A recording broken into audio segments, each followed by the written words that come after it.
Human calms alien girl during a bioflare attack, only to watch her transform in front of him. Hello everyone, before we begin today's story, I have a small favor to ask. Please hit subscribe and turn on the notification bell so you never miss our channel's new videos. It's quick, free, and the best way to support us in bringing you more dramatic stories. Your support means the world to us. Where are you watching from? Drop your city or country in the comments below. Thank you very much. Now, let's get back to our main character.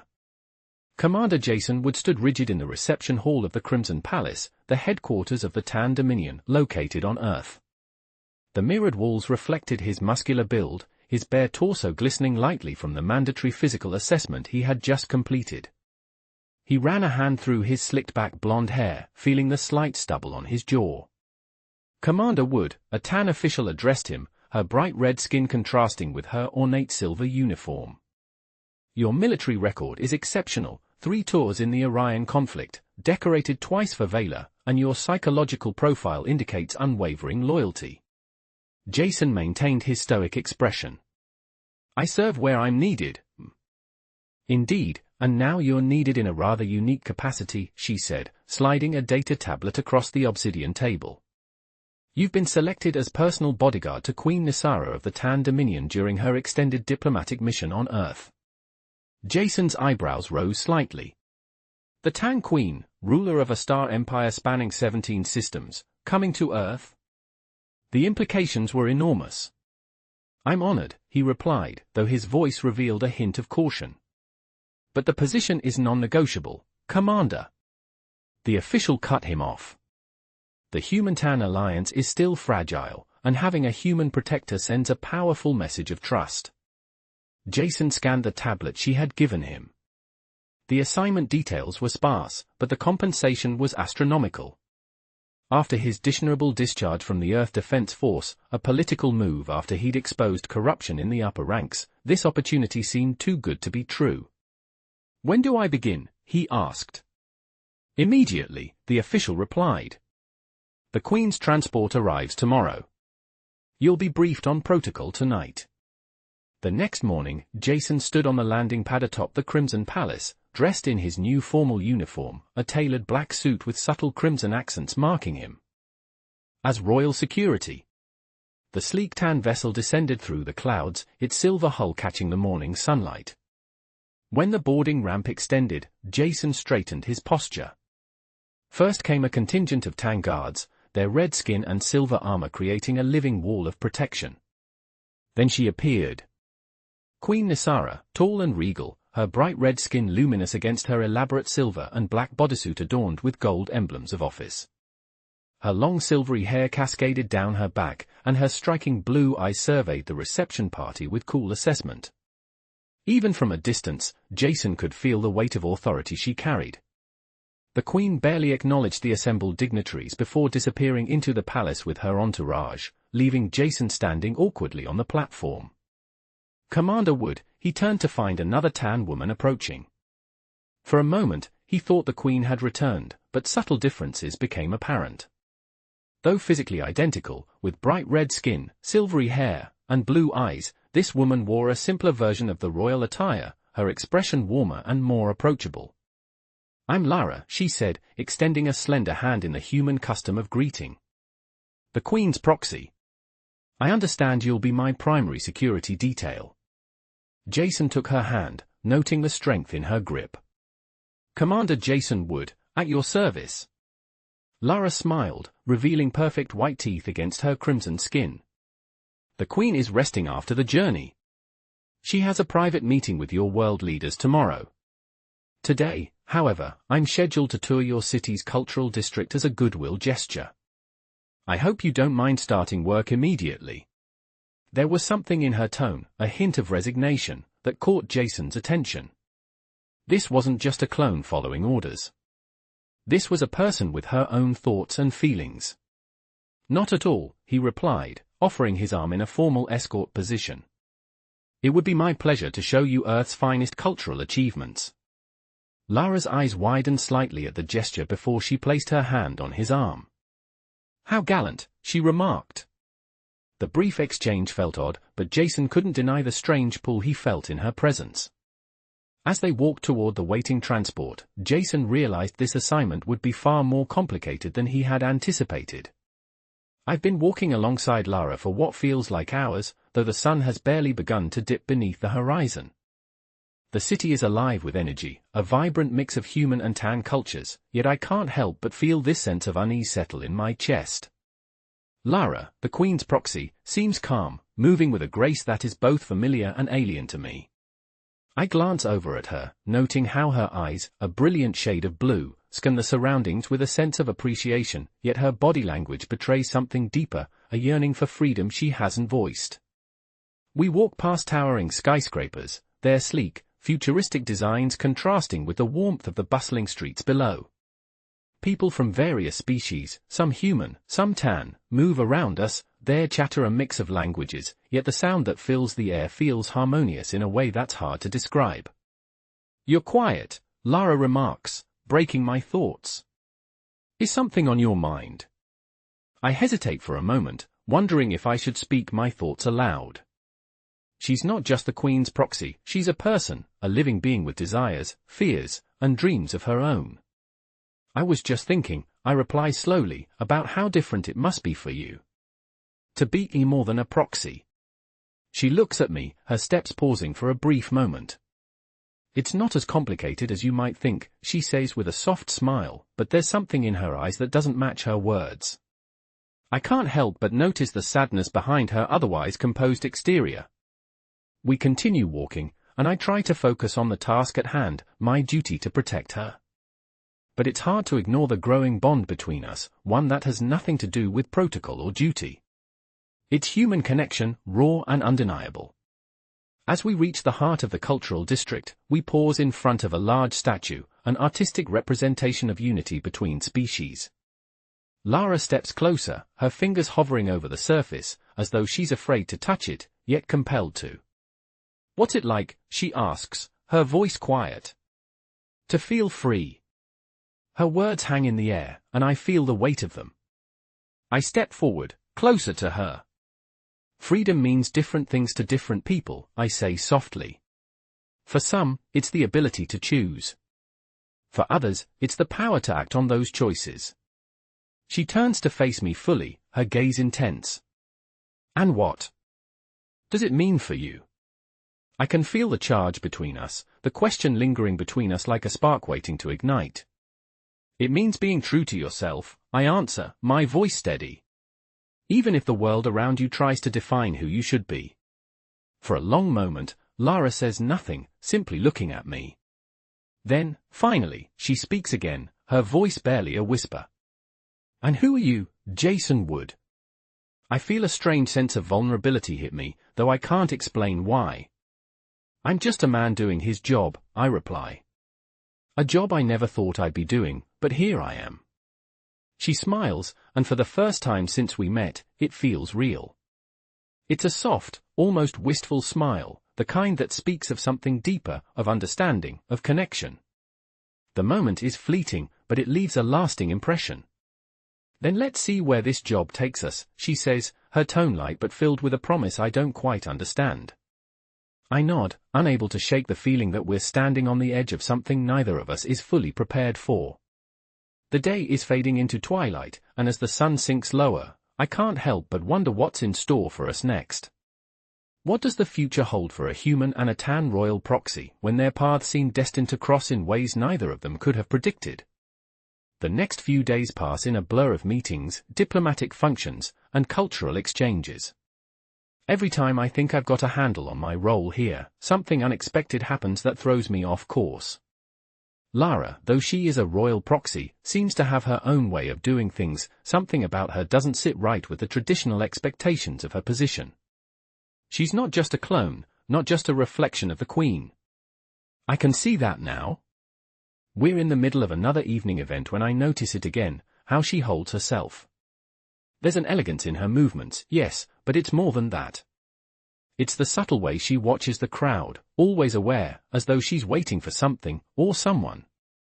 I stand at the back of the room, scanning the crowd for potential threats as part of my usual routine. The gala is in full swing, with dignitaries from across the galaxy mingling, their voices a constant hum of conversation. But my mind keeps drifting back to Lara. She's at the center of it all, of course, engaging with various leaders, but I can tell her mind isn't entirely here. She's always a step removed, like she's constantly thinking, analyzing. It's a quality I haven't seen in many people, especially not in someone in her position. Her eyes meet mine across the room, and for a brief moment, it feels as if the entire world has paused. The glance is brief, but it carries an intensity one can't ignore. It's like she's searching for something in me, a depth beyond the professional exterior. She approaches, and I immediately straighten, stepping into my role as her protector. "Jason," she says softly, her voice carrying that strange warmth again, the kind that makes it hard to keep my distance. "I need a moment away from all this." I blink, caught off guard. "A moment?" I ask, my voice low, glancing at the gathering around us. "Yes, a moment," she replies, her smile almost teasing, but there's an underlying sincerity to it. "I can't breathe in this atmosphere, and you're the only one here who understands what it's like to feel out of place." I nod, more out of instinct than thought, and lead her toward the balcony. The cool evening air hits us as we step outside, the hum of the city below a distant echo. Lara leans against the railing, her eyes scanning the horizon, her expression distant. "Do you ever feel like you're not where you're supposed to be?" she asks, her voice quiet. "Like everything around you is just a performance?" I lean beside her, my arms crossed. "Yeah, I know the feeling," I reply. "More often than not, I wonder if this is where I was meant to end up." "Do you ever wish you were somewhere else?" she asks, turning her gaze to me. "I think we all do," I reply, the weight of her question settling in my chest. The silence stretches between us, comfortable in its own way, before she speaks again. "You're different, Jason. Not just because you're human, but because you see things in a way that others don't. You don't treat me like a tool or an object, even though that's exactly what I was made to be." Her words hit me harder than I expected. I don't know what to say at first, so I just stand there, my thoughts swirling. "I don't think of you like that, Lara," I finally say, my voice steady, but my heart is beating a little faster than usual. She doesn't answer right away, instead, she just looks at me for a long moment, as if deciding something. "Thank you," she whispers, almost too quietly for me to hear. We stand in silence for a while, the city lights flickering below us, and for once, I don't feel like I'm guarding her as my duty. I feel like I'm just here, in this moment with her. It's an unsettling realization, but one that I can't ignore. I wonder how long it'll take before I truly understand what I'm getting myself into. I wonder how long it'll take for her to let go of the walls she's built around herself, and if I'll ever be the one to help her do it. The following days blend into each other as we continue our tour of Earth's most influential cultural sites. The bond between Lara and I, while still professional, has grown in a way I hadn't anticipated. There's a quiet understanding between us now, an unspoken connection that lingers in the air whenever we're together. I catch her glancing at me more often, her eyes lingering longer than they should, but each time, she quickly looks away, as if not wanting to give anything away. It's hard to ignore the tension building between us. I've never been one to get involved in political affairs, especially not with someone as important as her. But Lara is not just a queen's proxy, she's a person, a woman with her own desires, her own thoughts. She's not the detached figure I thought she would be. As we walk through the botanical gardens near the embassy, I can feel the shift in the air. There's something different about her today. She's quiet, more introspective than usual, and I can't help but notice how her steps seem slower, more deliberate. I glance over at her, watching the way the sunlight catches her silver hair, casting a glow around her like a halo. She's beautiful, no matter how many times I try to tell myself otherwise. "Jason," Lara says softly, her voice drawing me out of my thoughts. "Do you ever wonder what it would be like to live without all the expectations?" I look at her, trying to read her expression. "What do you mean?" I ask, my tone cautious. She pauses, her gaze drifting to the flowers in front of us, but her words come quickly. I was made for a purpose. A role. But sometimes, I wonder if there's more to me than just that. Her voice wavers slightly, the vulnerability in her words catching me off guard. I take a step closer to her, my hand brushing against hers for just a second, but I don't pull away. Lara, I begin, choosing my words carefully, you're not just your role. You're more than that. You have thoughts, dreams, desires. You've shown me that. She turns to face me, her eyes searching mine, as if trying to understand if I mean what I say. For a moment, neither of us speaks. The air between us is thick with unspoken words, heavy with the things we both want but can't say. I don't know how to be anything else, she whispers finally, her voice barely audible. I don't know how to live outside the expectations. Maybe it's not about living outside them, I say, my voice low and steady. Maybe it's about finding a way to exist within them while still being true to yourself. She doesn't answer right away, and I can feel the weight of her thoughts pressing down on her. We stand in silence for a while, the sounds of the garden filling the quiet space between us. The moment stretches on, fragile and intense. And then, without warning, Lara steps forward, closing the distance between us. Her hand reaches out, and this time, she doesn't pull away. I'm surprised by the contact, but I don't pull back. Thank you, she says softly, her eyes meeting mine. For seeing me. For not just seeing a proxy, but seeing me.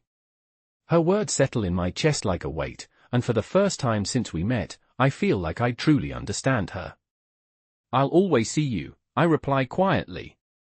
Not as a queen, not as a proxy. Just as you. There's a long pause before she speaks again.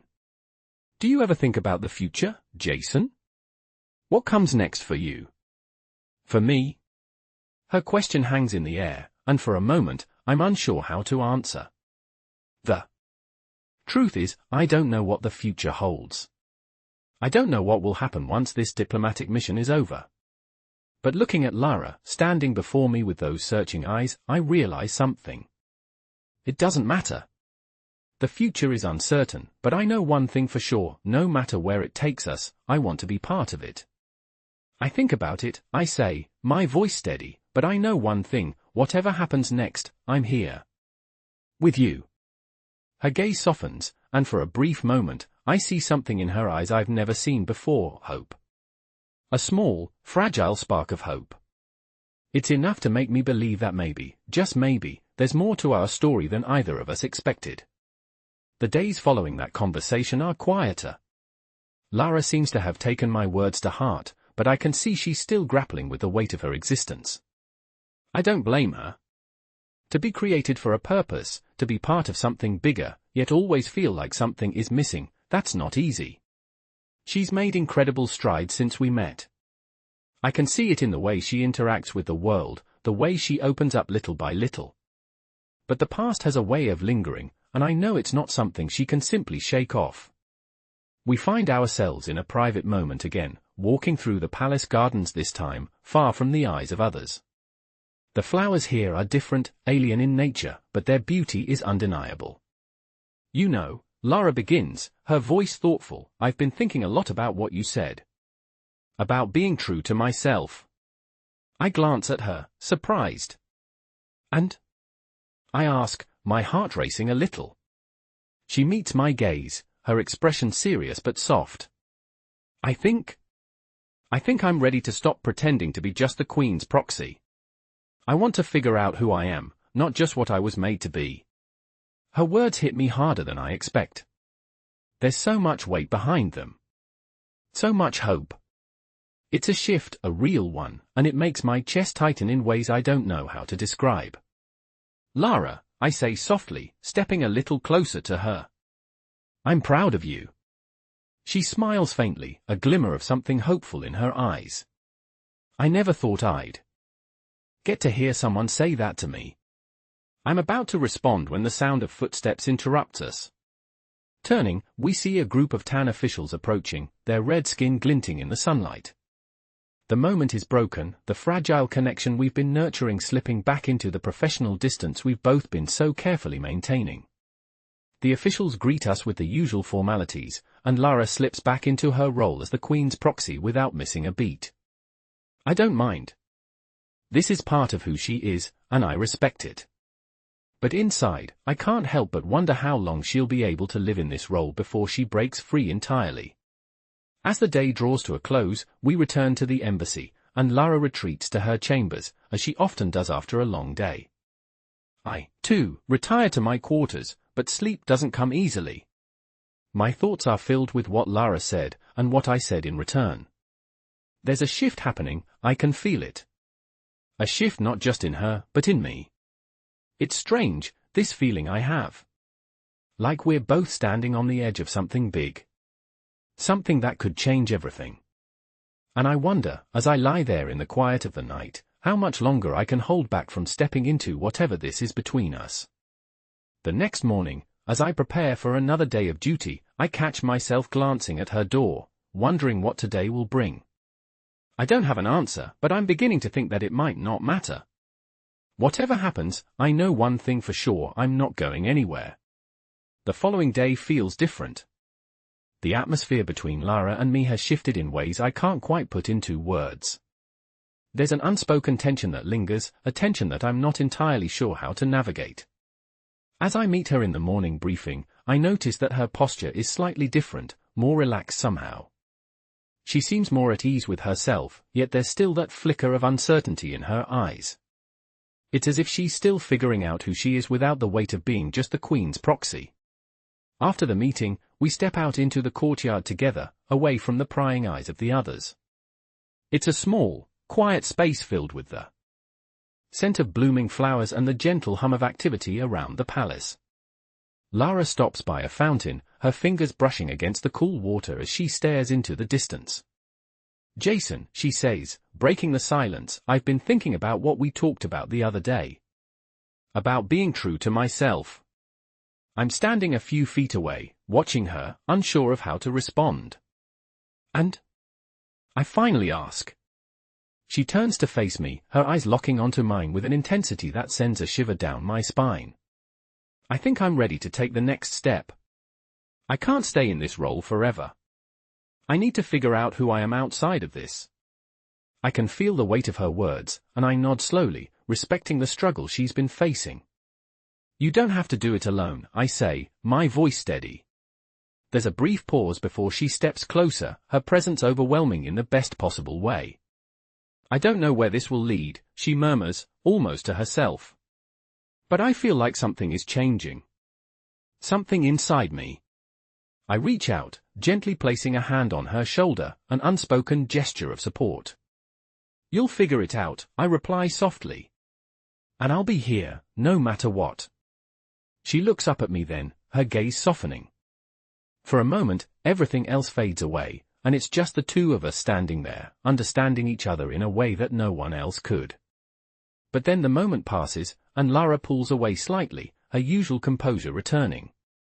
"Thank you, Jason," she says, her voice quiet but full of meaning. "For seeing me, for not just seeing a royal figure but seeing me as a person." My heart skips a beat at her words, but I swallow the emotion rising in my chest. "Always," I reply, my voice firm. "I don't care what role you play, Lara.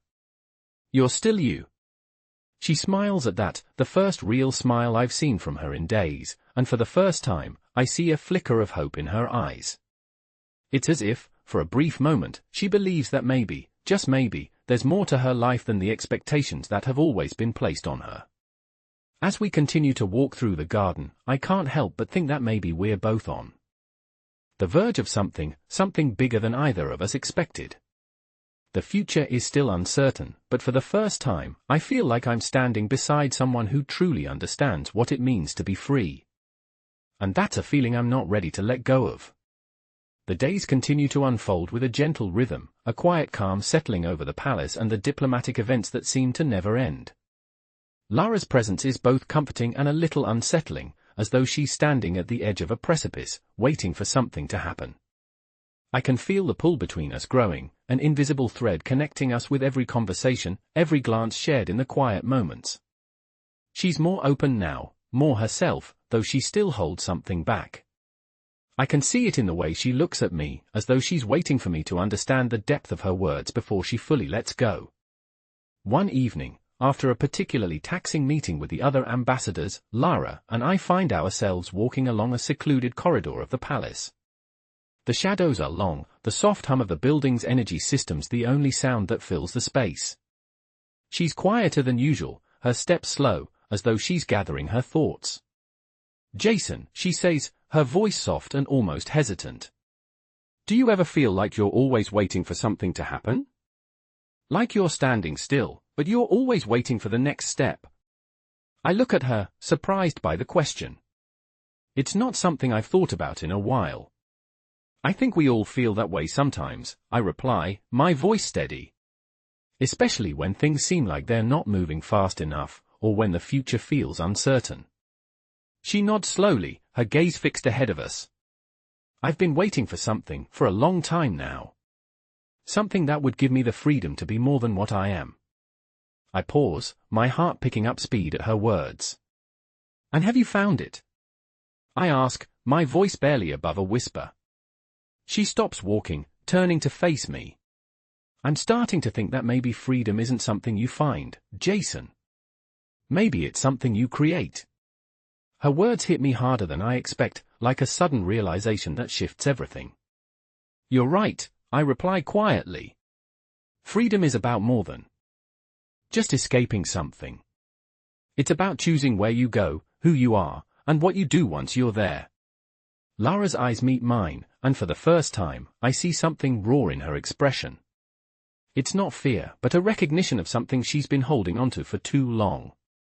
"I think I've spent my whole life trying to live up to other people's expectations," she says softly. "But I don't want to do that anymore. I want to choose for myself." I step closer, my hand reaching out instinctively. "You don't have to do it alone, Lara. I'm here, no matter what you choose." She looks at me, her eyes searching mine for a long moment, before she finally nods. "Thank you, Jason," she whispers. "That means more than you know." The silence that follows is thick with unspoken words, yet there's a peace that settles between us. In that moment, I realize that whatever path Lara chooses, whatever the future holds, I'll be by her side. We've crossed a line, one that neither of us expected, but it feels like the start of something new, something we're both ready to face together. The weight of the world may still rest on her shoulders, but now she's not carrying it alone. And for the first time since I met her, I feel like we're both on the verge of something that will change everything. Together. The days pass by in a haze, the usual diplomatic meetings and formalities continuing, but there's something different now. Lara and I no longer just share professional glances or polite smiles. There's an unspoken understanding between us, something deeper that neither of us can ignore. The connection has become undeniable, and with it, a shift in how we see each other. I catch myself thinking about her more often than I care to admit. It's not just the way she looks at me, it's the way she listens, as if she truly hears what I'm saying, not just the words but the meaning behind them. I've never felt this kind of connection with anyone before, and it's starting to feel more than just a fleeting moment. We find ourselves alone again, this time on the balcony overlooking the city. The stars above are bright, and the night air is cool, a welcome contrast to the warmth inside the palace. It's just the two of us. The quiet between us comfortable yet charged. Lara is leaning against the railing, her hair catching the moonlight as she gazes out at the view. I stand next to her, unsure of what to say. After a moment, she speaks, her voice soft but steady. "Jason, do you ever wonder what it would be like if we could just leave all of this behind?" she asks, her eyes still fixed on the horizon. I glance at her, caught off guard by the question. "Leave everything behind?"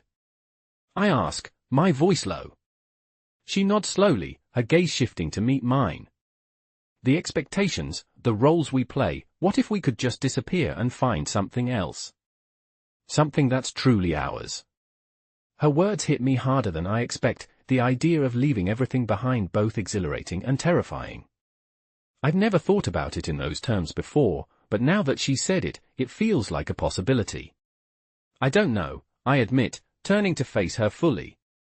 Maybe we don't need to disappear. Maybe we just need to redefine what it all means, what we're supposed to be. Lara's gaze softens as she looks at me, a quiet understanding passing between us. I don't want to live in a cage, Jason, she says, her voice barely above a whisper. I've spent my whole life in one, and I'm starting to realize that I don't have to anymore. There's a heaviness in her words, a weight of realization that I can feel in my chest. Then don't, I say quietly, stepping closer to her. You don't have to live in that cage. Not anymore. Lara looks up at me then, her eyes searching mine for something, maybe confirmation, maybe reassurance. But all I can give her is the truth, what I feel in my heart. I'm with you, Lara, I say, my voice firm. Whatever you choose, wherever you go, I'll be with you. She smiles then, a small, genuine smile that reaches her eyes for the first time in a long while. Thank you, she whispers. The words are simple, but they carry more meaning than I can explain. In that moment, I realize that it doesn't matter what happens next, what challenges lie ahead. We've crossed a line, one that neither of us can go back from, but it feels right. Whatever comes next, we'll face it together. The future may be uncertain, but for the first time, I feel ready for whatever it holds. Together. The weeks that follow feel like a slow unraveling of everything I thought I knew. Every moment spent with Lara is a reminder that the world we once knew is slipping away, replaced by something we're both still learning to understand.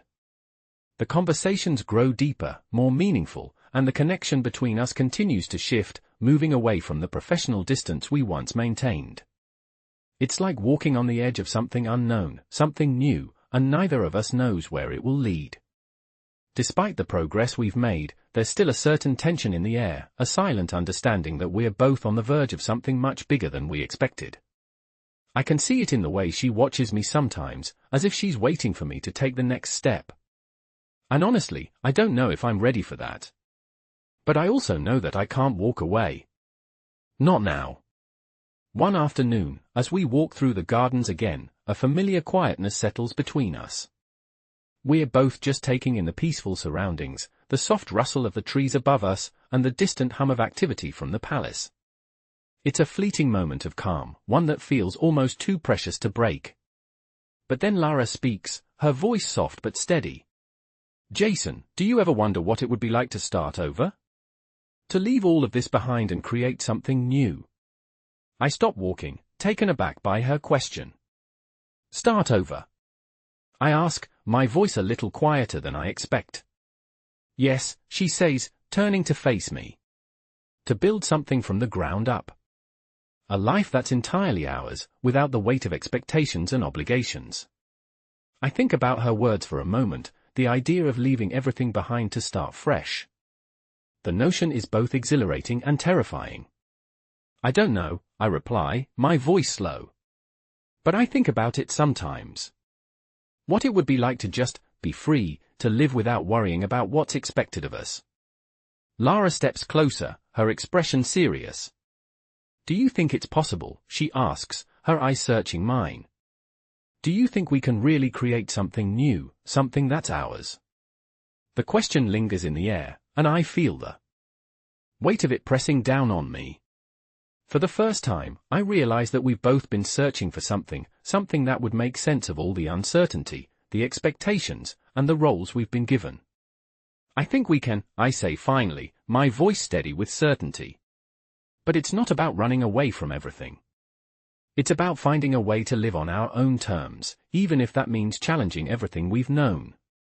She nods slowly, as if processing my words. There's a quiet moment, and then she steps forward, her hand reaching out for mine.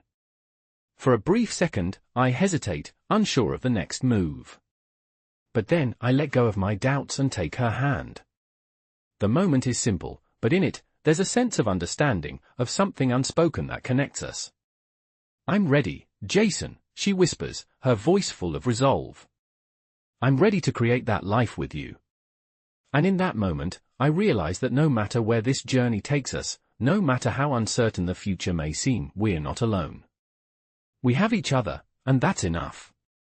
Together, we can face whatever comes next.